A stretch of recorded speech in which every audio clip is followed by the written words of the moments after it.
Olá! Nesse vídeo a gente vai estar falando um pouco de genotipagem por sequenciamento, também chamado de GBS. Esse vídeo é requisito parcial para avaliação da disciplina de Biometria de Marcadores Genéticos, do Programa de Pós-Graduação em Genética e Melhoramento de Plantas da Exalc e ministrada pelo professor Antônio Augusto Franco Garcia. O nosso grupo que vai apresentar esse trabalho é composto pela Aline Sequia, pela Lilian Bibiano, pela Mariana Niederreitmann e por mim, William Jordani. Então, antes de iniciar a apresentação propriamente dita, a gente gostaria de combinar com vocês um roteiro, como que vai ser a nossa apresentação. Então, no primeiro momento, a gente vai estar apresentando uma introdução sobre o GBS, onde a gente vai falar um pouco sobre os principais marcadores utilizados e os marcadores SNPs. Também vamos falar um pouco das principais vantagens e desvantagens de utilizar esses tipos de marcadores.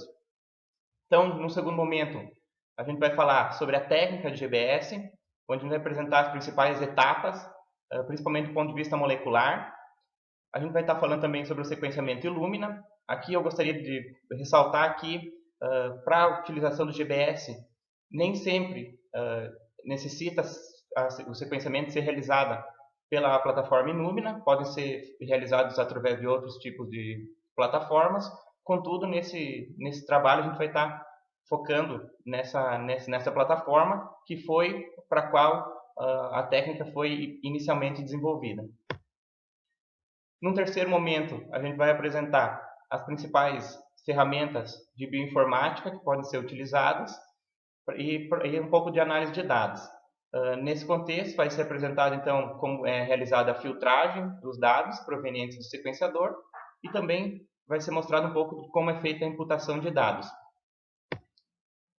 Em um quarto momento, então, vão ser mostradas as principais aplicações da utilização do GBS e, por fim, vai ser concluído através de um apanhado geral sobre a técnica.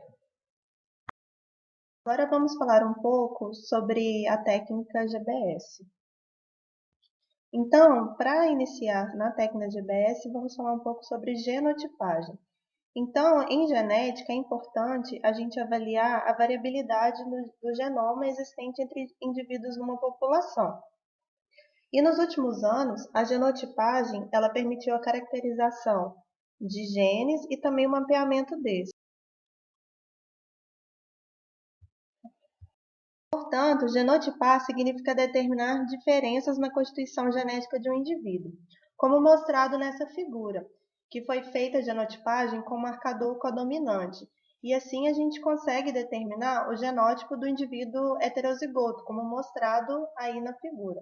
Portanto, o que são determinados são polimorfismos, por isso a genotipagem é importante. Então, para se realizar a genotipagem de indivíduos, nós temos que utilizar marcadores moleculares. Então, o que é um marcador molecular? É uma região do genoma que permite identificar esses polimorfismos. E esses marcadores moleculares, eles podem ser de vários tipos, como podemos observar nessa figura. A grande vantagem dos marcadores moleculares, e por isso eles são usados na genotipagem, é porque eles são herdáveis e eles minimizam os efeitos ambientais no experimento. A limitação no uso dos marcadores moleculares está relacionada à técnica utilizada, pois alguns necessitam de técnicas mais complexas do que outros. Existem vários tipos de marcadores moleculares e um dos primeiros eles foram baseados em enzimas de restrições, chamados marcadores de hibridização. Então, como os RFLPs, e com o advento da técnica de PCR, surgiram outros marcadores, como os microsatélites, que eles são vantajosos por serem multialélicos e abundantes no genoma, os AFLPs, e por combinação de técnicas surgiram outros tipos de marcadores. Com o sequenciamento, surgiram os SNPs, que é o objetivo do nosso vídeo falar mais sobre eles. Então, SNP significa polimorfismo de nucleotídeo único, e assim é possível diferenciar indivíduos por essa única troca de nucleotídeo. Como podemos ver nessa figura, que está representando 3 indivíduos e os 3 possuem nucleotídeos diferentes para uma mesma região. Os marcadores SNPs têm como base alterações na molécula de DNA, quando ocorrem mutações nas bases nitrogenadas. Normalmente, os marcadores SNPs eles são bialélicos, ou seja, geralmente são encontrados apenas 2 variantes em uma espécie. Então, em relação ao uso aplicado dos SNPs, podemos destacar a técnica de GBS, que significa genotipagem por sequenciamento. O objetivo da técnica de GBS é identificar um grande número de polimorfismos de SNPs e também de indels, que podem ser inserções ou deleções. A estratégia utilizada na técnica de GBS é reduzir a complexidade do genoma através da combinação de enzimas de restrição. A escolha das enzimas utilizadas na técnica depende do genoma da espécie. A metodologia foi desenvolvida no Instituto de Diversidade Genômica da Universidade de Cornell, que fica em Nova York, nos Estados Unidos. A metodologia, a técnica de GBS, foi desenvolvida por estes pesquisadores. O primeiro artigo publicado utilizando a técnica por aqueles pesquisadores é este aqui, como mostrado na figura, e foi publicado em 2011. A intenção dos pesquisadores é que este método ele fosse de livre acesso e disponível para que qualquer pesquisador pudesse usar e modificar. Por isso ele foi publicado no PLOS ONE. E também que os códigos e as análises das pipelines fossem públicos, para que ocorresse compatibilidade de conjuntos de dados. Então, o GBS é um sistema multiplex bastante simples para construir bibliotecas de sequenciamento de nova geração. Quais as vantagens em utilizar GBS? É uma técnica simples, ocorre pouca manipulação das amostras, ao contrário dos outros marcadores, rapidez, poucas etapas de PCR, os SNPs identificados via GBS podem ser integrados com outros marcadores e assim obter mapas com alto nível de saturação. O sistema barcode é uma grande vantagem da técnica, o sistema multiplex, pois podem ser avaliados vários indivíduos ao mesmo tempo. E a grande vantagem é que a identificação e a genotipagem ocorrem ao mesmo tempo e também ela pode ser utilizada em projetos de diferentes tamanhos, ou seja, com diferentes números de indivíduos da população. Apesar de muito vantajosa a técnica de GBS, algumas limitações na técnica existem também. Em relação aos dados perdidos, isso ocorre bastante na técnica. E também, para que tenha sucesso, tem que ser utilizado um DNA de muita qualidade, ou seja, livre de contaminantes. E outra limitação que nós podemos citar também é que a técnica de GBS ela depende de pessoas capacitadas em bioinformática e também em genética quantitativa, para gerar os dados, para analisá-los e desenvolver modelos. Para aquelas pessoas que têm afinidade por essa área, a técnica de GBS trouxe muitas oportunidades. Então tá. Então a Lilian acabou de apresentar então uma parte introdutória. Ela falou um pouco das principais vantagens e desvantagens, da comparação da utilização do SNP com outros marcadores tradicionais, mais antigos. Então agora a gente vai falar da técnica de genotipagem por sequenciamento propriamente dita e mais do ponto de vista molecular e quais são as estratégias para que esses polimorfismos, esses SNPs sejam identificados. Tendo em vista, então, que a grande maioria das espécies que são alvo de estudos, principalmente no melhoramento de plantas, possuem um genoma muito grande e complexo, uma das primeiras etapas do GBS consiste na redução da complexidade desse genoma. A redução da complexidade do genoma pode ser feita através de duas estratégias. A primeira delas é através do enriquecimento de regiões-alvo, que pode ser feita através de PCR ou até mesmo de hibridização. Contudo, essa é uma estratégia que é considerada cara e difícil. A outra opção é a utilização de enzimas de restrição.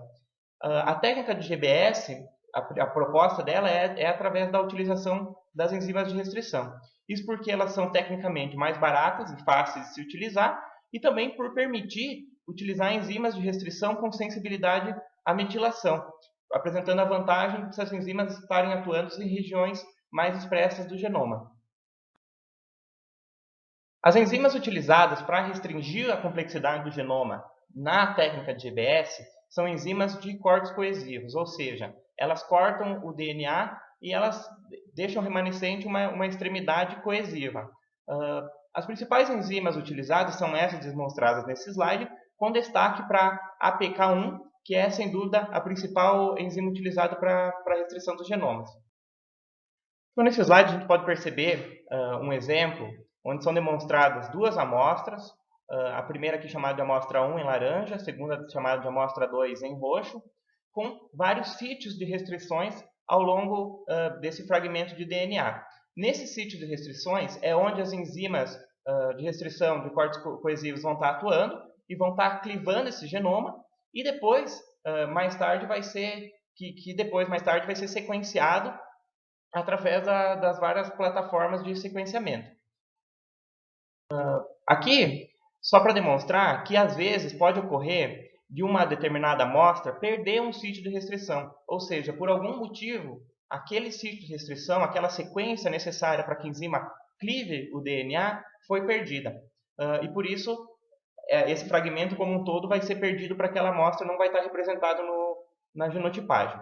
Outra coisa que vale lembrar é que, normalmente, principalmente nesse caso aqui, como eu havia falado, na plataforma Illumina, o tamanho de fragmento máximo que é obtido através do sequenciamento é de aproximadamente 350 a 450 pares de base. Contudo, com outras plataformas de genotipagem mais modernas, esse tamanho de fragmento pode ser aumentado.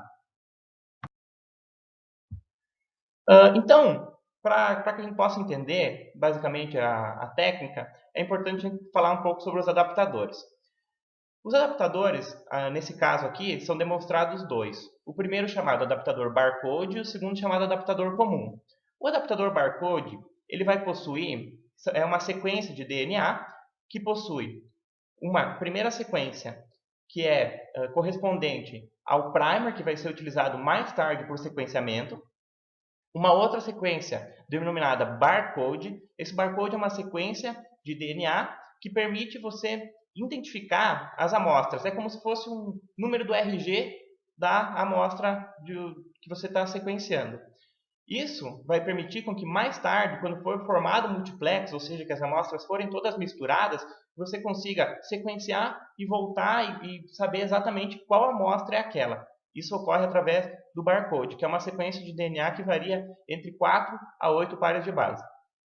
Além disso, no adaptador contém ainda um último sítio, uma última sequência de DNA, que é complementar, coesivo, ao sítio de restrição que foi clivado pelas enzimas. Isso vai permitir com que o adaptador se ligue àquela sequência que foi clivada. No outro caso, o adaptador comum, basicamente você tem o primer também para ser realizado o sequenciamento e o sítio de restrição, que você não conta com o barcode que somente está em um dos dois adaptadores. Então, o que vai acontecer no laboratório? Então, primeiramente, o DNA de cada uma das amostras é alocado em um pocinho, numa placa, juntamente com um par de adaptadores, o adaptador barcode e o adaptador comum. Em um segundo momento, esse DNA é digerido com as enzimas de restrição, que pode ser uma ou mais. Isso vai depender das variações que são feitas na técnica. Esse DNA é incubado por uma determinada temperatura, um determinado período de tempo, e o DNA vai ser todo clivado. Em um terceiro momento, então, é adicionado nessa placa enzimas que vão facilitar a ligação dos adaptadores com aquelas extremidades coesivas proporcionadas por essa clivagem dessas enzimas. Esse DNA é de cada uma das amostras, então o DNA é todo misturado e alocado em um mesmo recipiente.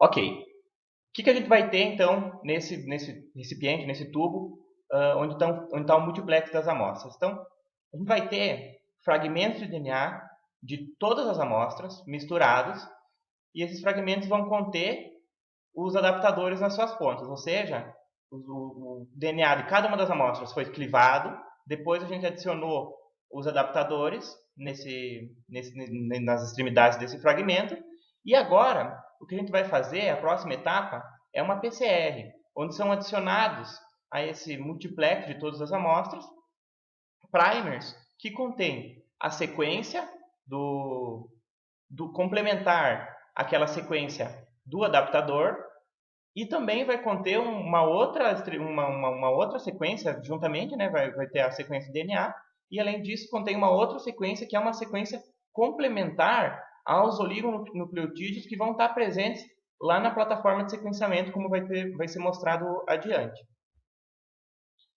Então aqui, por exemplo, o que a gente vai ter? Vai ter o DNA, do inserto, que é proveniente das amostras, e nas extremidades, então, os adaptadores. O adaptador barcode, está aqui a sequência barcode, e o adaptador comum. Vão ser adicionados, para fazer uma PCR, vão ser adicionados 2 primers, e esses primers vão conter uma sequência complementar àquelas sequências dos adaptadores. E além disso, então, também uma outra sequência, que é a sequência lá que vai se ligar na flow cell na hora de realizar o sequenciamento.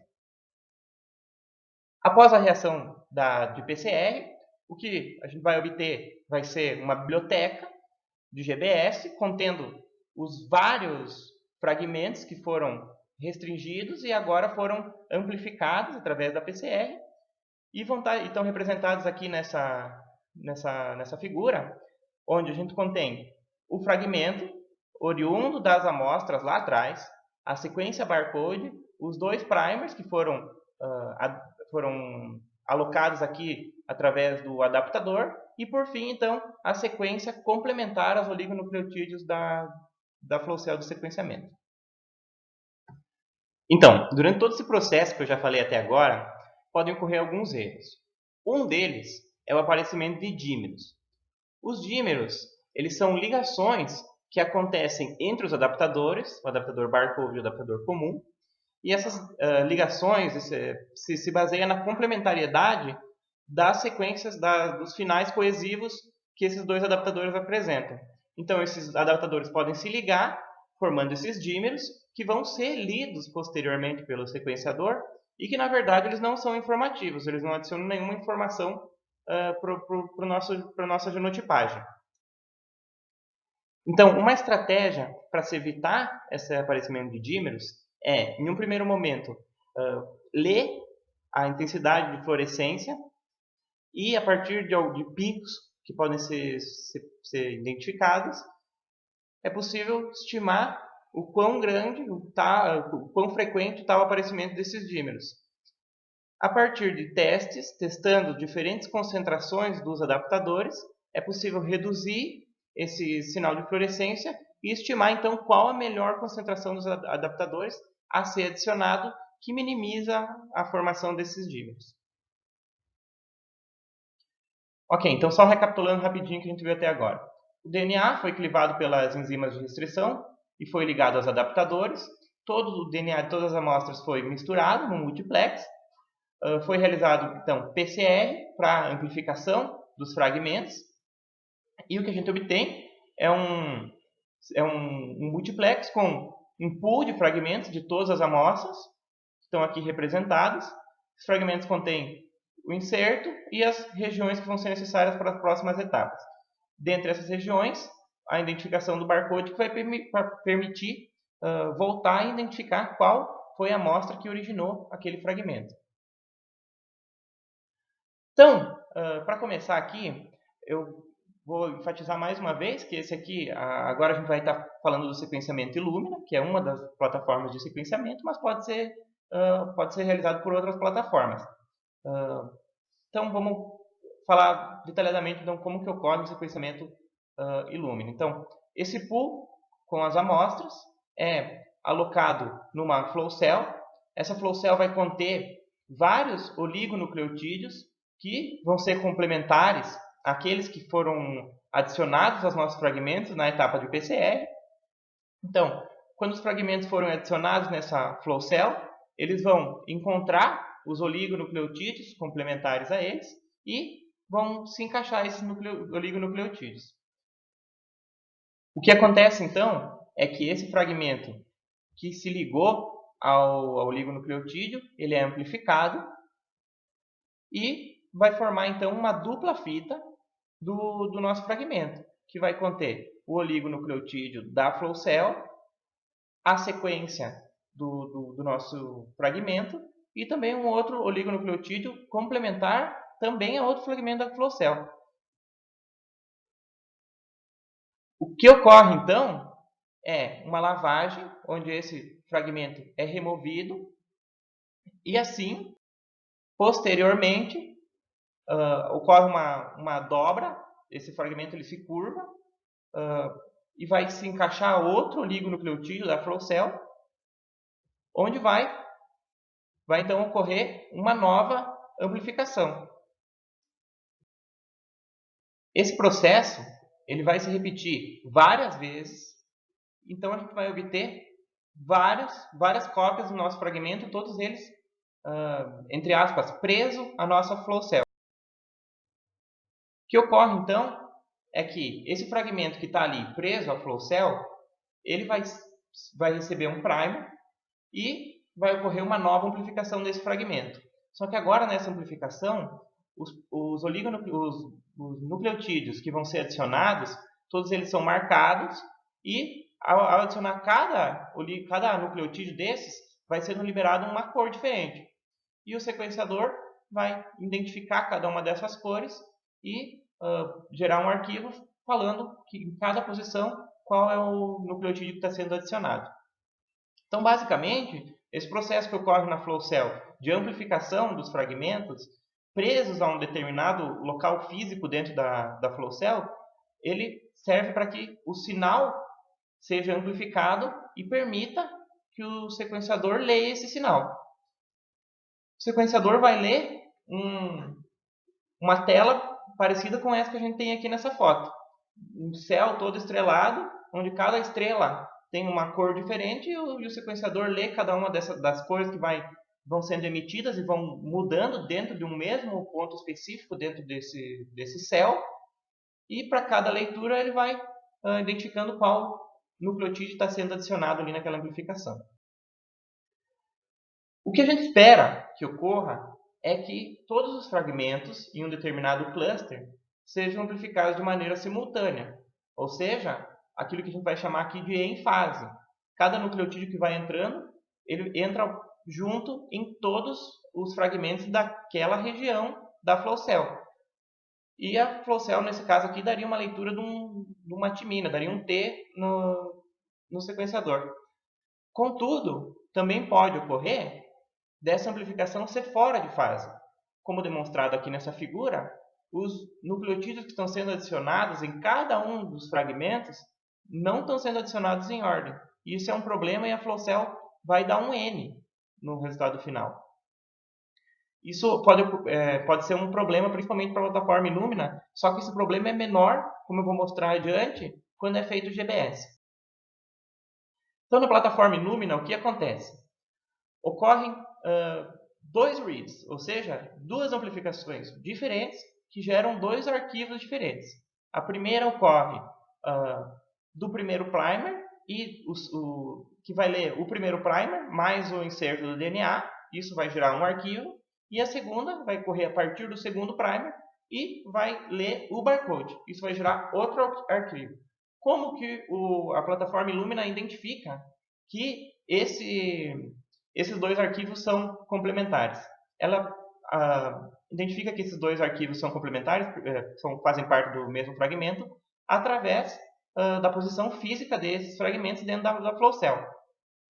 Contudo, na estratégia adotada através do GBS, o barcode ele está inserido antes do inserto do DNA e imediatamente antes do sítio de restrição da enzima. E todo o processo de leitura ocorre a partir de um único read. Então, o que é possível identificar é, primeiro vai ser lido o barcode, depois disso, imediatamente, o que vai acontecer? Vai ter ali o sítio da enzima de restrição.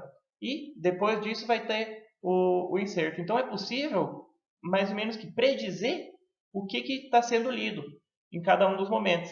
E, a partir disso, diminui-se um pouco os erros através da leitura fora de fase. Então, quais vão ser os resultados dessas leituras? Então, o que a gente espera é ter um adaptador barcode, um corte de uma enzima de restrição, um inserto, um corte da mesma enzima ou de outra enzima de restrição, se for o caso de usar mais de uma, e um adaptador comum. Então, a nossa leitura ideal, aquilo que a gente espera, aquilo que a gente quer obter a partir do sequenciamento, é a sequência do barcode para identificar de qual amostra aquele inserto pertence, a sequência do corte da enzima, que vai estar ali, e também o nosso fragmento, que é o nosso objetivo no sequenciamento. Sendo assim, o que a gente vai rejeitar? Então, a gente vai rejeitar insertos que são lidos sem o barcode, por algum problema lá nas etapas anteriores. Por que a gente rejeita esse tipo de inserto? Porque a gente não consegue descobrir de qual amostra esse inserto partiu, de qual amostra esse inserto foi gerado. A gente também vai rejeitar amostras onde o barcode não tem imediatamente após ele a sequência do corte da enzima. Por quê? Porque aquele barcode pode ter encontrado um sítio onde ele se ligou que não necessariamente foi gerado através do corte da enzima. E isso é um problema, porque a gente quer que todos os fragmentos sejam gerados de uma mesma maneira, ou seja, a partir do corte dessas enzimas. E também a gente vai eliminar todos aqueles fragmentos que não contiverem o nosso inserto, obviamente, que são aqueles dímeros que eu falei anteriormente. Além disso, a gente também o que pode ocorrer nesse processo é que após a leitura do primeiro inserto e do sítio de corte da enzima de restrição, a gente pode acabar tendo um novo inserto. Esse novo inserto também fica muito difícil da gente identificar se esse inserto partiu da mesma amostra ou de outra amostra. Então, a gente não pode utilizar esse tipo de dado. Então, o que é feito é, identificando o segundo sítio de corte de restrição da enzima, essa sequência é trimada, ou seja, ela é removida, e novamente tem uma daquelas leituras que a gente considera ideal. Após a genotipagem por sequenciamento das amostras, são gerados dois arquivos, o FASTQ, que contém as sequências, e o FASTQC, que contém informações sobre a qualidade dos dados da genotipagem. A bioinformática e a análise de dados do GBS são basicamente realizadas em 3 etapas: a análise dos dados sequenciados, identificação dos SNPs, ou como é popularmente chamado SNP calling, e a filtragem dos SNPs. A análise de qualidade do sequenciamento pode ser baseada no documento FASTQ Report. Com as informações desse arquivo, podemos estabelecer critérios para a limpeza de sequência de baixa qualidade utilizando comandos no terminal Linux. Logo ao lado esquerdo do documento, podemos dispor de algumas abas que apresentam gráficos informativos sobre a qualidade do sequenciamento, que vão desde score de cada par de base até o conteúdo e o comprimento das sequências obtidas. Além disso, os índices de alertas indicados pela seta vermelha chamam a atenção sobre um possível problema na qualidade das amostras. No entanto, vale lembrar que apenas o pesquisador, com conhecimento sobre as suas amostras, deverá decidir quanto aos critérios de limpeza das sequências a serem utilizadas nessas análises. Um dos critérios utilizados para avaliar a qualidade das sequências é baseado em um score de qualidade que é atribuído a cada par de base sequenciado na leitura ou então denominadas de reads. Um parâmetro comumente utilizado é o Q30, que significa que, a cada 1000 pares de bases sequenciados, haverá um erro de leitura. O Q30 ele é representado por essa região em verde no gráfico, que mostra que, para essas amostras, o sequenciamento apresenta boa qualidade. Podemos verificar, entretanto, que, ao final dessas leituras, há uma leve diminuição do score de qualidade que ocorre, geralmente, por conta da amplificação desigual desses fragmentos, conforme explicado anteriormente sobre o sequenciamento Illumina. O comprimento das sequências também pode ser um parâmetro na limpeza dos dados.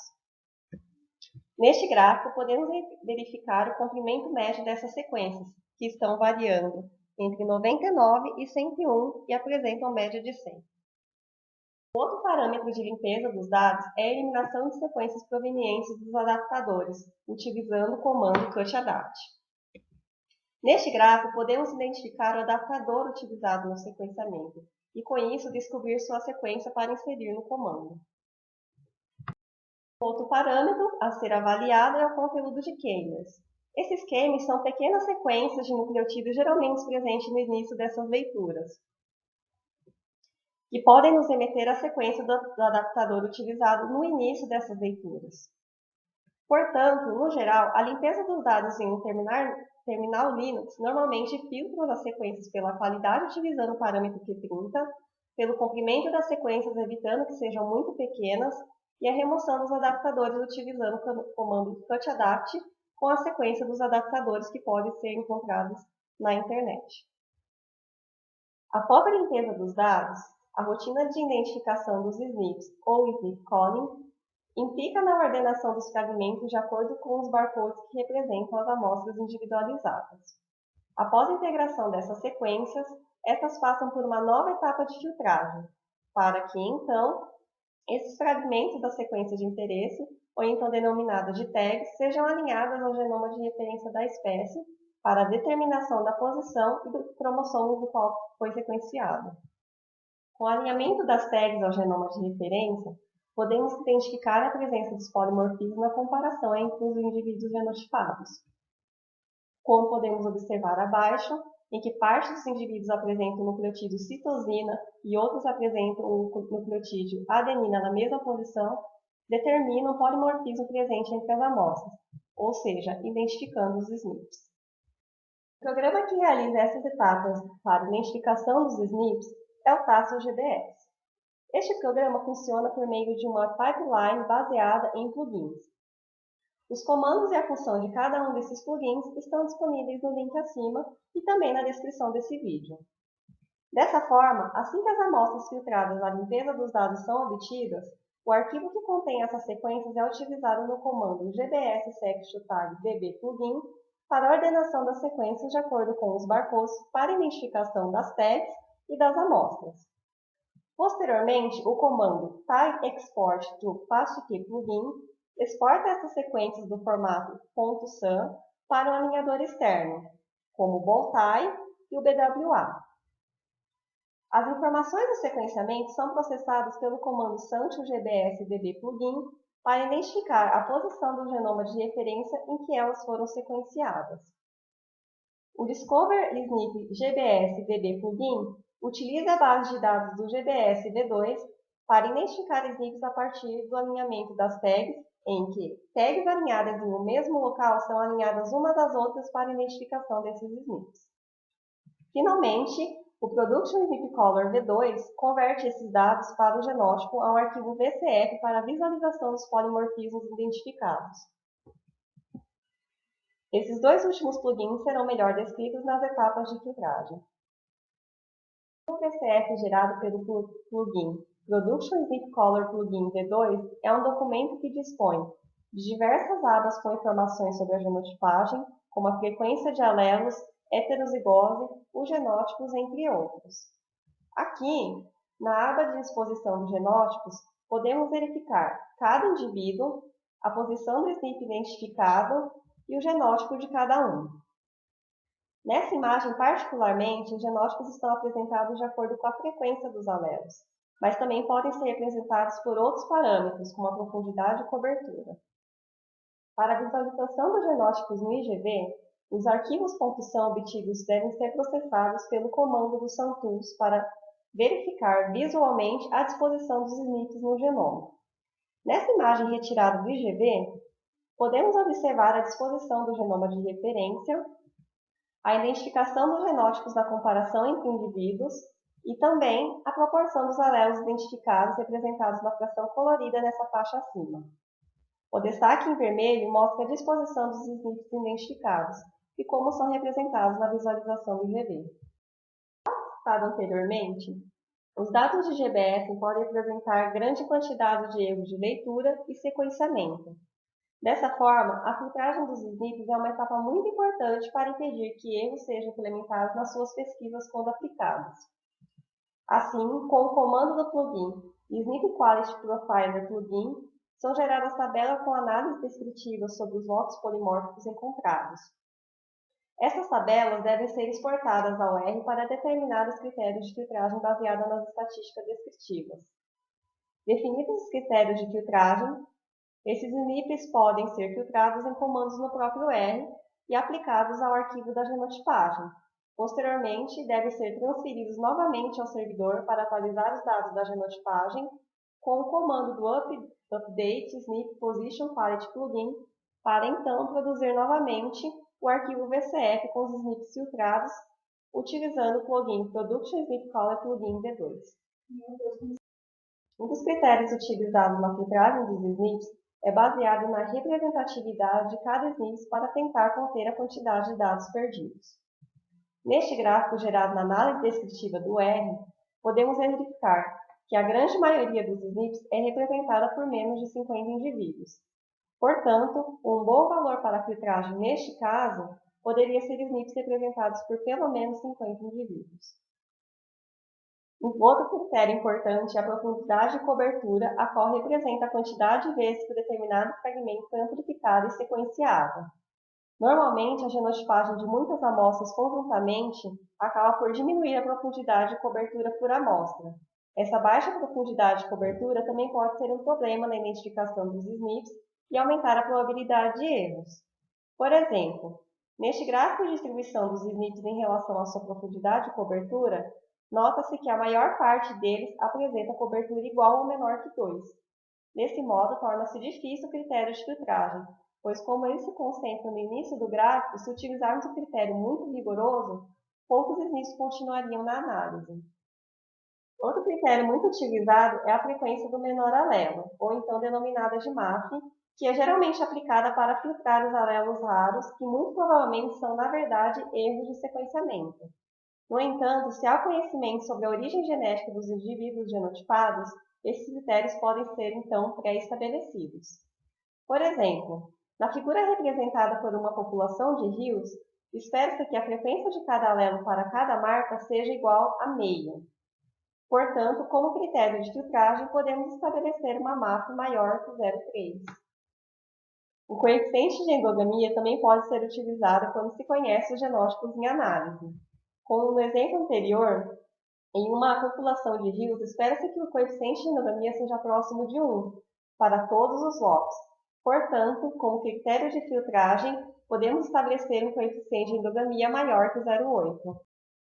Agora, com relação aos dados perdidos no GBS, essa é uma das principais limitações da técnica, que acontece por causa de uma baixa cobertura no sequenciamento.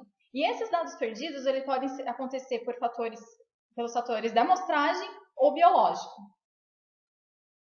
Com relação aos problemas da amostragem, eles geralmente acontecem quando os genomas são muito grandes ou quando ocorre um viés no tamanho dos fragmentos. Já os problemas de origem biológica, eles ocorrem principalmente por causa da existência de regiões genômicas que não são compartilhadas entre os genótipos analisados, ou ainda quando um dos genótipos analisados perde o sítio de clivagem de uma enzima de restrição, por exemplo. Apesar do número de dados perdidos em análise de GBS ser relativamente elevado, o que deve ser levado em conta é até que ponto essa quantidade deve ser considerada preocupante. Bom, isso depende do objetivo final de cada estudo. Em estudos de seleção genômica, por exemplo, onde milhares de locos são usados para explicar a variação de determinado caráter quantitativo, ou em casos de estudos de mapeamento de populações biparentais e de diversidade genética, ter dados perdidos não é tão relevante. Mas, para a reconstrução de haplótipos ou estudos de mapeamento associativo, de UAS, que em muitos casos têm alelos de baixa frequência, a ocorrência de dados perdidos é mais preocupante. Quando a presença de dados perdidos é muito relevante, existem diferentes soluções que podem ser consideradas. Primeiro, marcadores com muitos dados perdidos podem ser eliminados. E isso pode ser uma solução interessante quando, por exemplo, o número de SNPs é muito alto, na casa de centenas de milhares. Ou ainda, podem ser feitas modificações no protocolo padrão, como, por exemplo, aumentar a cobertura do sequenciamento, utilizar enzimas de restrição de corte menos frequente, evitar o uso de níveis elevados de multiplexagem, entre outras abordagens. Fazendo isso, acaba por obter uma maior quantidade de dados por amostra, ou seja, acaba tendo uma maior profundidade e, consequentemente, uma menor porcentagem de dados perdidos. Mas, apesar da eficiência desse processo, deve-se considerar que essas alterações elas resultam em um aumento significativo no custo da genotipagem. Ou ainda uma solução muito eficiente e também muito usada, quando se tem muitos dados perdidos, é a imputação dos dados.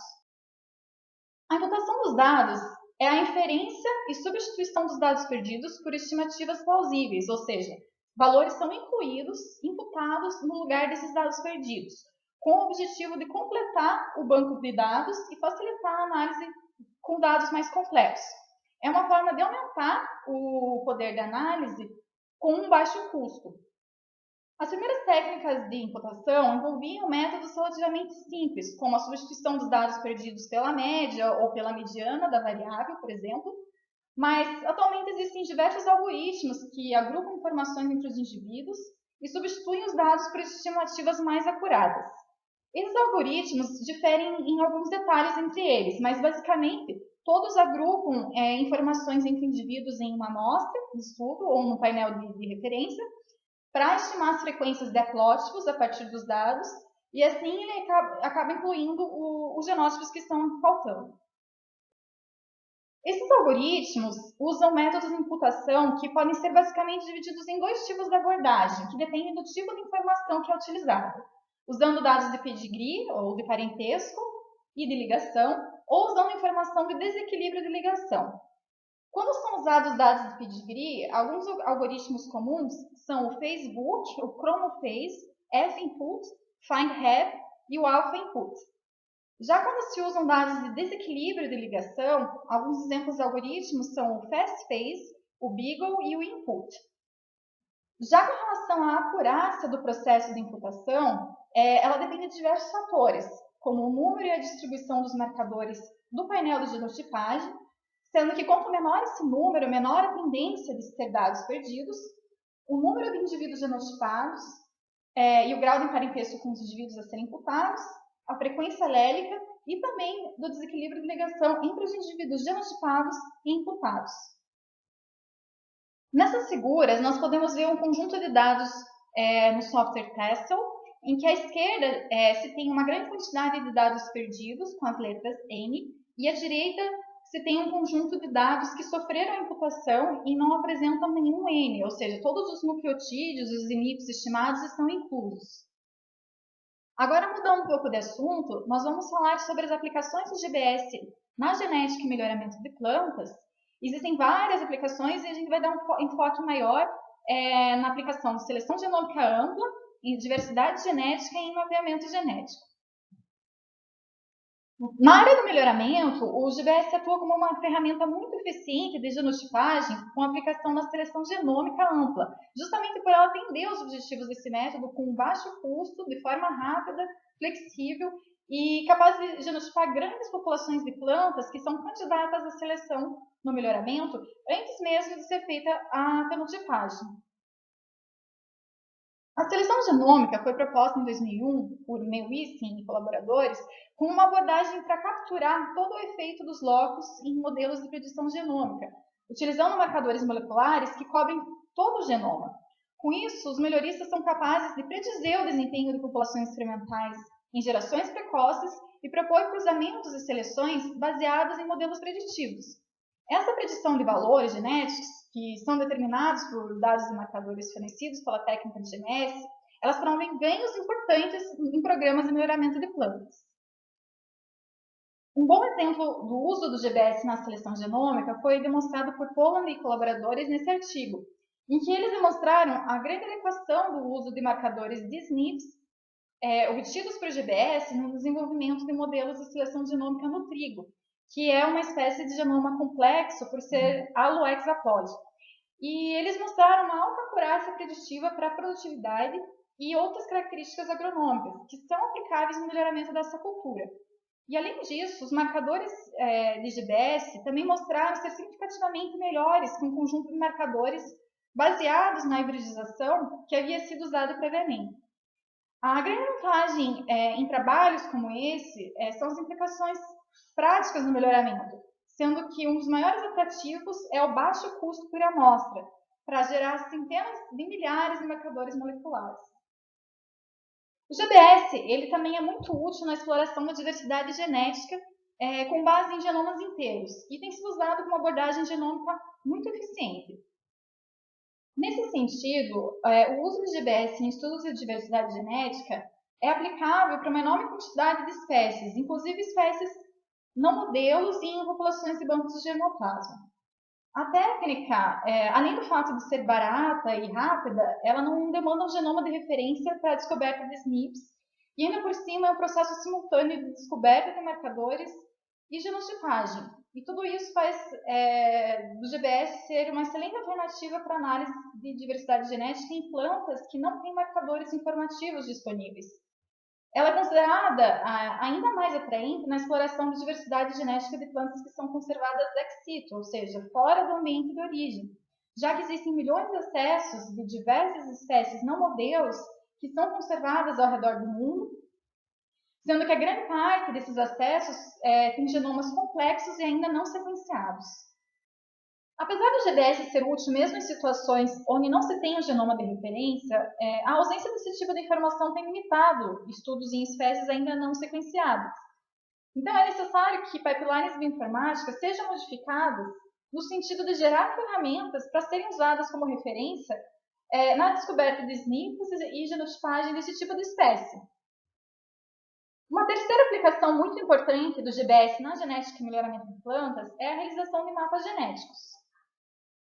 O uso do GBS no mapeamento genético foi a primeira aplicação dessa técnica e hoje é uma ferramenta extremamente importante em mapeamento de QTL e mapeamento associativo, que é o GWAS.